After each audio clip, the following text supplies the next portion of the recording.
In this session on pricing, we're talking about whether you are building a business that you hope to sell. I also call this sometimes, do you hope to scale your business? Because those two concepts are tied together.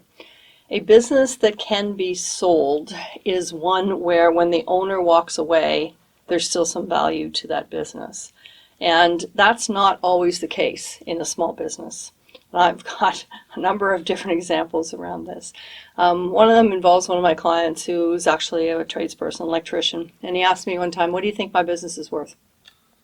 And I looked at it and I told him I don't think it's worth anything, which was not the answer he was hoping for. He wasn't pleased to hear that. And I said, well, you're the only electrician there. You've got a couple of helpers, but they change all the time. If you're not in that business, what is somebody buying? And, he said, well, my clients love me. I've got a good reputation. He said all these things. And I said, well, that's about you. That's not about your business. If you had a business that you could sell, it would look something like this. You have 4 electricians working for you, and they've got helpers. You are doing the advertising, you're doing the promotional stuff, you're doing the administrative, the marketing, all that kind of stuff. But you're not the guy out there pulling wire or, getting the lights on. That is being done by other people. So some other person, an electrician very likely, who wants to buy your business would see that there was some value there beyond you. When you're gone with the money that he paid you, then that business is still going to run because it has other people there. So we call that scaling a business. Scaling it means it gets bigger beyond one person. So in a situation where you have a one-person business, that business probably can't be sold. If you have a business that involves more people, then you do have a business that probably can be sold.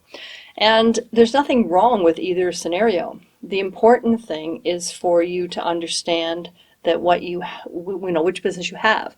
Because my electrician thought that he had built a business that he could sell. He had read someplace that if his net income was $100,000, which it was, that he could sell his business for 3 times that number. So he thought his business was worth $300,000, and he was basing his retirement plans around the idea that he could sell that someday for $300,000. And of course, that's not true. So if you are planning your retirement based on being able to sell your business for a big number, then you need your business to be scaled. It needs to be big enough that you can sell it. If you're not planning your retirement around that you're figuring on, putting money away in investments and using your investment money, hopefully your TFSA when you retire, then your business has to make enough money so that you have extra money every year to put away in investments.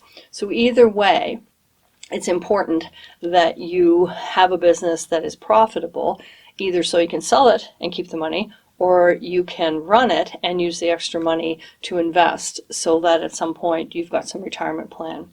The example, I have a couple of different businesses. My accounting practice, we have 5 employees. I can sell that to another accountant. That could be part of my retirement plan because another accountant could come in here, my staff keeps working, the other accountant reviews their work, everything should be okay. My speaking business has no value whatsoever to another speaker because my speaking business is just me. If I'm not talking, then there's no value. If I leave that business, there's no value. So you have one or the other, or maybe both. In my case, I have each kind of business. You just need to be clear on what it is that you're trying to do. I'm talking to people when they've only been in business for a year or so, and they're saying, well, it's pretty early for me to decide if I'm going to sell the business. And I'm saying it's not, because you need to figure your path. If you're going to sell it, you need to grow it, which means you need to hire people, you need to think bigger, you need to find work for people besides you if you're going to build a business to sell. If that doesn't appeal to you, understand that your business isn't going to be able to be sold, and you just need to make enough money that you can invest so that when the time comes for the business to be over, you still have some retirement fund. So make your choice and govern yourself accordingly, as they say.